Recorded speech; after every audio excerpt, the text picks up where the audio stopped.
Ceci est un livre audio autogénéré par Google. Questions contemporaines. Questions contemporaines. Collection dirigée par B. Péquignot, Desroland et Jean-Paul Chagnolot. Chômage, exclusion, globalisation.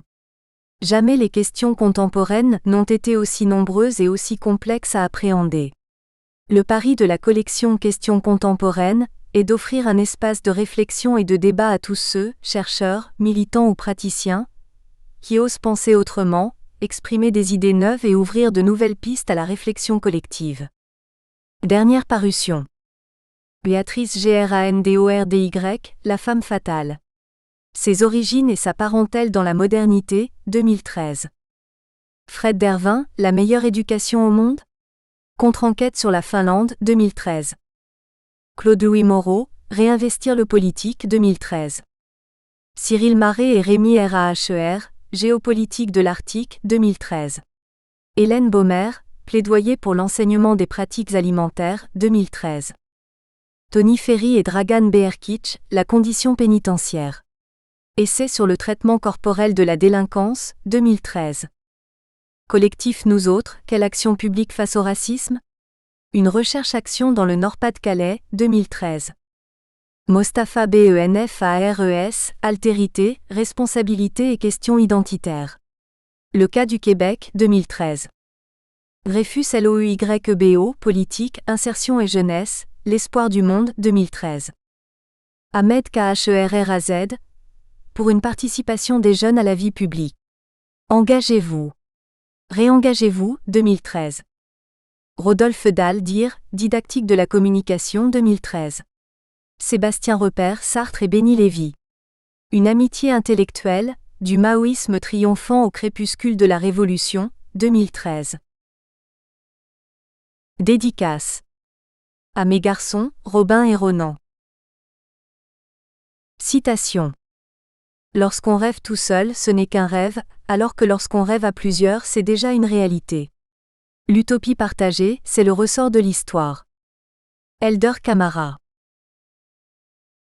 Fermez les yeux et imaginez un pays sans crise, sans chômage, sans misère, sans exclusion, sans guerre, sans compétition, sans perdant. Maintenant ouvrez les yeux et imaginez un monde où chaque être humain aura confiance en l'avenir, aura la possibilité de choisir son emploi, de faire ce qu'il aime, où chaque enfant aura accès à l'eau potable, pourra se nourrir et se soigner, aura droit à une éducation. Tout cela est possible, immédiatement ou dans quelques mois tout au plus, sans guerre, sans révolution, sans larmes, sans perte. Depuis des siècles, l'humanité n'a eu de cesse de vivre sous des dictatures de toutes sortes. Je ne sais même pas si un jour l'humain a été libre, réellement libre, sans aucune force dont il se serait cru l'esclave. Comme un enfant apeuré, l'humanité a toujours cédé sous les exigences d'une poignée d'hommes qu'elle imaginait plus forts qu'elle. Ils furent rois, dictateurs, empereurs, dieux, envahisseurs, soldats, prêcheurs, ils sont aujourd'hui experts de l'industrie, de la finance, de la distribution. Face à ceux qui ont le pouvoir, l'humanité entière courbe les chines, quémandant des miettes, suppliant un peu de justice, implorant de meilleures pratiques. Aujourd'hui comme avant, le peuple se croit impuissant, pieds et poings liés, à la merci de ceux qui l'estiment plus fort que lui. Aujourd'hui comme avant, il s'agit d'une croyance populaire totalement infondée.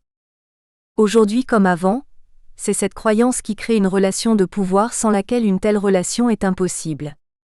Personne ne peut prendre le dessus sur quelqu'un d'autre sans son accord. Cet accord, bien qu'inconscient, est la seule source de pouvoir qui soit. Sans cet accord, il n'y a plus de pouvoir. La démocratie, associée à un État-providence, est une grande supercherie, la pire qui soit, parce qu'elle maintient le peuple dans cette croyance, dans l'erreur fondamentale qui consiste à penser que le destin de tous les hommes et les femmes d'une nation sont soumis aux décisions de quelques-uns sous couvert de liberté. Et quand bien même ces quelques-uns seraient choisis, il s'agit de la pire escroquerie qui soit. Demander à un gouvernement, aussi pointu soit-il, aussi intègre soit-il, aussi efficace soit-il, aussi légitime soit-il de prendre en main l'avenir d'une société est une erreur vide de sens. Nous pouvons aujourd'hui en percevoir les limites, la vérité c'est qu'ils sont impuissants. Nous, le peuple, le plus grand nombre, sommes capables de réaliser ces changements en un temps record, sans aucune perte, sans aucun drame, simplement en modifiant nos habitudes de consommation. Nous vivons dans un monde où la force physique n'a pas la moindre importance, où l'argent, malgré ce que l'on croit, n'en a pas plus. La seule chose qui ait de la valeur, aujourd'hui comme hier, c'est la capacité qu'a le plus grand nombre de choisir. C'est même tellement simple que j'ai mis un temps certain à oser poser cette solution. Nous ne sommes pas habitués à cela. Nous sommes issus de révolutionnaires et dans l'inconscient collectif, pour changer les choses, le système en place, il faut une bataille, des larmes et des pertes. Et personne n'est prêt à cela, heureusement. Quoi qu'il en soit, la solution réside en un fait on ne peut plus simple. La société, le système ou quel que soit le nom que nous lui donnons, que ce soit à l'échelle nationale ou mondiale, est le fruit du fonctionnement du plus grand nombre. Certains vous diront qu'une élite tapie dans l'ombre tire les ficelles de nos vies et nous soumet, tels des pantins. Que cela soit vrai ou non, s'ils le font, c'est que le plus grand nombre accepte cette situation et souvent sans même s'en apercevoir, parce que nous n'avons jamais osé croire au potentiel que nous avons tous ensemble, parce que nous n'avons pas réellement de but défini, parce que nous percevons les événements extérieurs comme des fatalités et surtout parce que nous nous sentons impuissants. De façon pragmatique, je vais vous montrer comment modifier le fonctionnement de notre pays et pourquoi pas du monde en l'espace de quelques années, peut-être même quelques mois, sans heurts, sans difficultés particulières, au contraire. Une supériorité illusoire. Les rapports de force aujourd'hui se situent au niveau économique et les grandes puissances ne sont pas celles qui sont le plus armées, mais celles qui détiennent le capital. Pour être tout à fait exact, ce ne sont pas celles qui détiennent le capital. Ce sont celles qui ont la capacité de le faire venir à elles, de façon continue. Je m'explique. À l'allure où vont les choses, rien n'est plus fragile qu'une supériorité économique. Il ne faut que très peu de temps pour ruiner totalement une grande multinationale réalisant des milliards de chiffres d'affaires. C'est d'ailleurs pour cela qu'elles sont si féroces. Elles se battent pour leur survie. Malgré les sommes astronomiques qu'engrange Total chaque année, l'entreprise ne survivrait pas à une baisse importante de la consommation, même durant un temps très court comme quelques mois. D'abord parce qu'elle a des coûts de fonctionnement extrêmement élevés, mais également parce qu'elle est soumise au marché, qui dans sa cruauté sanctionne rapidement la valeur boursière en anticipant les dégâts éventuels. Leur liquidité, leur pouvoir, leur force ne sont en fait qu'une illusion. Prenons l'exemple des banques. Nous avons pu éprouver leur faiblesse il n'y a pas si longtemps que ça. La seule raison pour laquelle elles sont toujours à flot est que le plus grand nombre a jugé préférable de les sauver. Personne ne voulait d'un effondrement du système monétaire. Quoi qu'il en soit, nous avons la sensation et la croyance erronée que nous sommes à leur merci, alors qu'en réalité c'est tout le contraire. Le plus grand nombre a le pouvoir.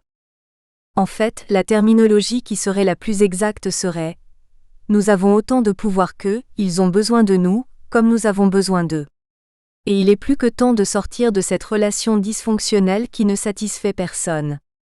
Et tout fonctionne selon ce même schéma d'interdépendance. Nous avons besoin de technologie, d'innovation, de têtes pensantes, de génies, d'inventeurs, de gestionnaires, de financiers. Ils ont besoin de travailleurs, de consommateurs, d'ouvriers, d'employés, de cadres moyens, de fonctionnaires. Nous avons tous besoin les uns des autres, mais de façon tout à fait équivalente. La vie d'un PDG d'une entreprise de l'industrie pharmaceutique serait bien moins agréable sans consommateurs, de la même façon que la nôtre serait on ne peut plus pénible sans médicaments. Pour créer un monde plus juste, il est indispensable de réduire à néant la croyance qu'il existe un rapport de force entre les êtres humains. Cela est vrai dans tous les secteurs de nos sociétés, que les organisations soient marchandes ou qu'elles ne le soient pas. Prenons par exemple les partis politiques. Nous acceptons que les personnes qui se présentent aux élections usent de toutes sortes de pratiques douteuses, s'arrangent avec la vérité, passent des éléments importants sous silence, votent des lois qui ne nous semblent pas opportunes ou au contraire ne votent pas celles que nous attendons, en dépit de leurs promesses. Tout cela est possible parce que nous avons décidé que cela était possible. Nous avons admis que nous n'avions aucune autre possibilité, que nous étions à leur merci, qu'ils avaient un pouvoir sur nous. Tout cela n'est qu'une illusion entretenue depuis des siècles. Il suffirait de boycotter les élections. De se rendre aux urnes, bien sûr, mais de ne choisir aucun candidat, de voter blanc. Et de répéter l'opération jusqu'à ce que nous ayons l'assurance que cela ne se produise plus. Nous avons peur aussi. Peur de ce qui pourrait se passer, parce que nous avons admis qu'ils sont les seuls à pouvoir organiser la société. Peur que notre pays ne tombe dans le chaos, sans eux. Cette illusion ne tient sur rien de tangible, et nous commençons à éprouver leurs limites. Nous commençons à voir qu'une poignée d'hommes et de femmes, aussi compétents soient-ils, ne peuvent pas modifier la société ou modifier quelque problème que ce soit. Dans tous les cas, nous avons la possibilité de refuser une situation qui altère la liberté et qui ne correspond pas au bien-être des citoyens. Car ne l'oublions pas, un gouvernement élu ne l'est que pour veiller au bien-être et au bon fonctionnement de la nation. Il n'a aucune autre utilité. Il tire sa légitimité de cette mission. La politique n'a pas pour vocation de créer des carrières ou des passe-droits. Elle n'est que l'instrument du peuple pour le peuple. Le choix dans nos décisions ou dans notre consommation est la seule force qui existe. L'humain vit depuis des siècles avec la conviction qu'il est impuissant.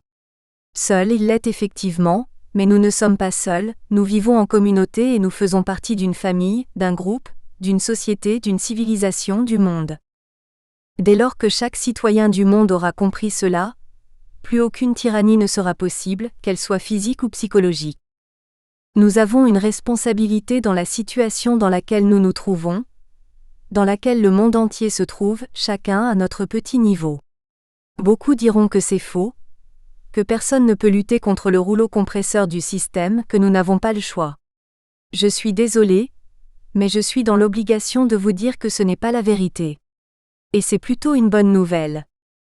Dès lors que cela sera intégré, dès lors que nous accepterons cette responsabilité plutôt que de nous abriter derrière un masque de victime, nous sortirons de ce schéma sclérosant et prendrons de vraies décisions, ferons de vrais choix et dirigerons la société dans le sens où nous souhaitons la voir évoluer.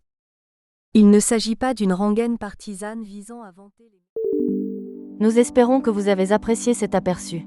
Pour continuer à écouter ce livre audio sur Google Play Livres, utilisez le lien dans la description de la vidéo.